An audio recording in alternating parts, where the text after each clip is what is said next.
ममता बनर्जी ने यह भी कह दिया कि प्राण प्रतिष्ठा कोई नेताओं का काम नहीं है, यह तो पुरोहित और साधुओं का काम है, हमारा काम तो विकास पर ध्यान देना है। अच्छा, यानी एक तरह से ममता बनर्जी ये कह रही हैं कि नरेंद्र मोदी तो सिर्फ मंदिर में ही बिजी हैं, लेकिन इसका सच भी आज आपको बताऊंगा।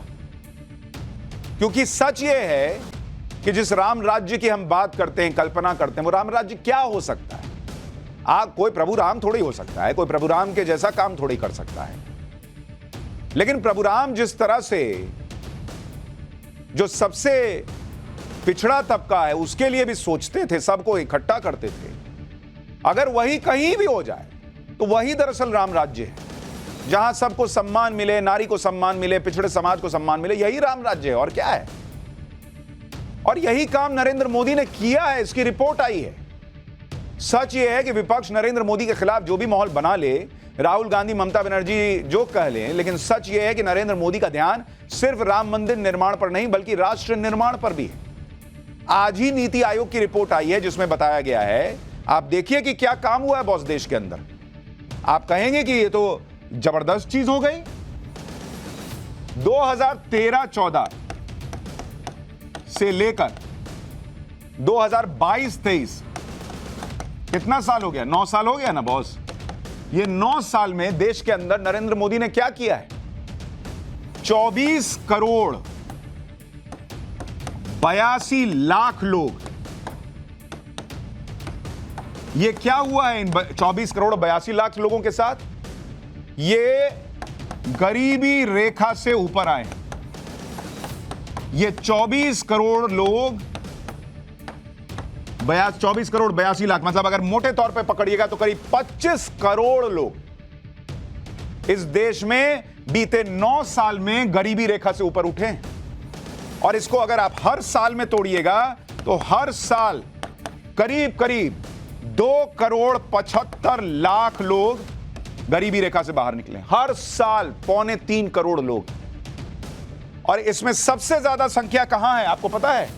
सबसे ज्यादा यूपी, जहां 5 करोड़ 94 लाख लोग गरीबी रेखा से बाहर आए। 5 करोड़ 94 लाख गरीबी रेखा से बाहर आई ये संख्या।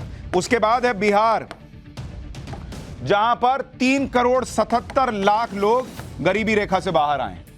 और उसके बाद है मध्य प्रदेश, जहां पर 2 करोड़ 30 लाख लोग गरीबी रेखा से बाहर आए।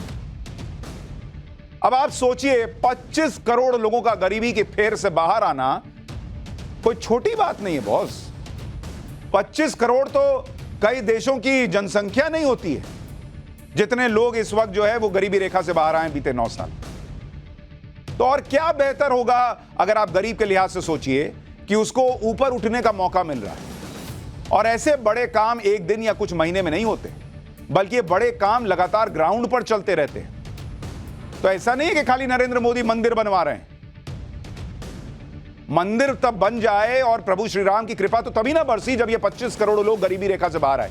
वही तो असली जो है राम राज्य की अगर कोई कल्पना हो सकती है तो यही ना है कि गरीब जो है वो उठे।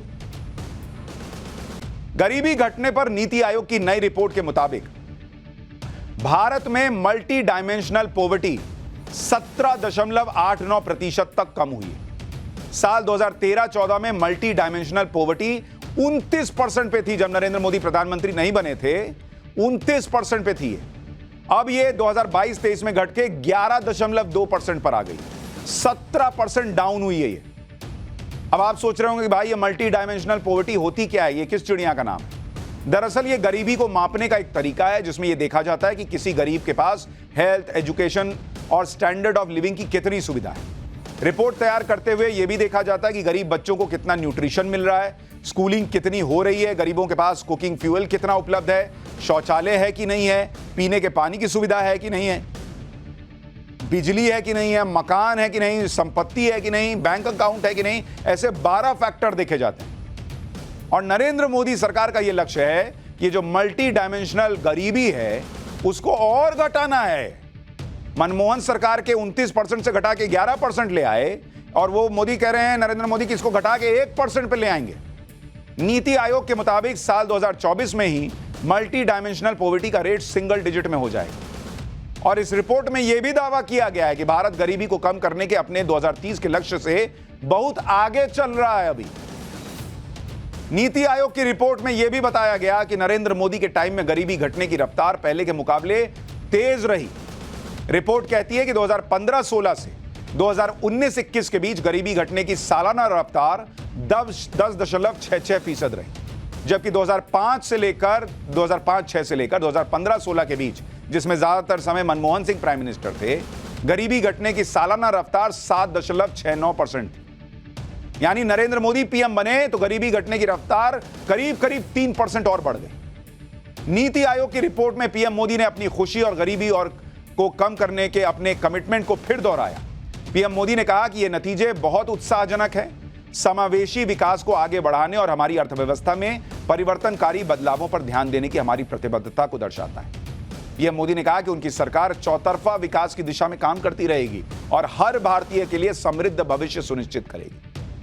यह भी ध्यान रखिए कि ये जो आंकड़े हैं, गरीबी घटी, 25 करोड़ लोग गरीबी रेखा के ऊपर आए, ये उस दौर में हुआ है जब रूस यूक्रेन युद्ध भी चला, जब कोरोना जैसा संकट भी आया, जब अर्थव्यवस्था इसे जुप से नीचे चली गई, तब भी लोग गरीबी रेखा से बाहर लाए गए। सुनिए एक बार प्रधानमंत्री मोदी क्या कर रहे हैं। जब कोई सरकार गरीबों के प्रति संवेदनशील होती है, जब कोई सरकार साफ नीयत से गरीबों की परेशानी दूर करने के लिए काम करती है, तो उसके परिणाम भी निकलते हैं। नीति आयोग ने कहा है कि हमारी सरकार के 9 साल में देश में करीब 25 करोड़ लोग गरीबी से बाहर निकले हैं। जिस देश में दशकों तक गरीबी हटाओ के नारे दिए जाते रहे, उस देश में सिर्फ 9 साल में करीब 25 करोड़ लोगों का गरीबी से बाहर निकलना ऐतिहासिक है। देश ही नहीं बल्कि दुनिया में भारत की ग्रोथ स्टोरी का डंका बज रहा है। उधर प्रभु राम का काम हो रहा है, इधर भारत के लिए अच्छी खबर आई है। भारत को लेकर वर्ल्ड इकोनॉमिक फोरम के अध्यक्ष बोर्गे ब्रेंडे ने बड़ा दावा किया है। भारत आने वाले समय में $10 ट्रिलियन की अर्थव्यवस्था बन सकता है, यह वर्ल्ड बैंक कह रहा है, और यह सब अगले 10 से 20 साल के अंदर हो सकता है। मोदी सरकार भी यही कह रही है ना कि 2027-28 तक $5 ट्रिलियन की अर्थव्यवस्था का लक्ष्य रखे हैं और 2047 तक हम $30 ट्रिलियन की इकोनॉमी बन जाएंगे। इकोनॉमिक फोरम के अध्यक्ष बोर्गे ब्रेंडे ने कहा कि इस साल भारत की ग्रोथ रेट 8% रहने का अनुमान है। बोर्गे ब्रेंडे ने कहा कि भारत अभी काफी आगे चल रहा है और इसमें उसकी डिजिटल इकोनॉमी का बहुत अहम रोल है। जिस डिजिटल इंडिया का मजाक उड़ाया गया, अब वर्ल्ड बैंक कह रहा है कि उसी की वजह से भारत इतना तेजी से भाग रहा है।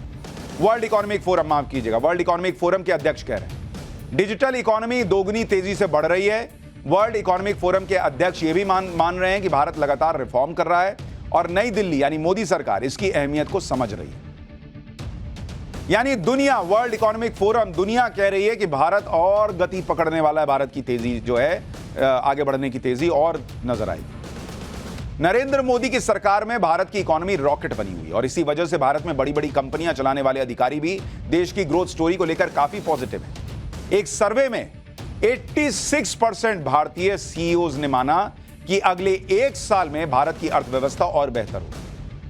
PwC's एनुअल ग्लोबल सीईओ सर्वे के मुताबिक सर्वे में 62% भारतीय सीईओ को लगता है कि अगले 1 साल में अपनी कंपनी की ग्रोथ को लेकर वो एकदम निश्चिंत हैं कि बॉस अभी तो हमको आगे ही जाना है। 70% भारतीय सीईओ को लगता है कि अगले 3 साल में अपनी कंपनी के रेवेन्यू ग्रोथ को लेकर वो आत्मविश्वास से भरे हुए हैं।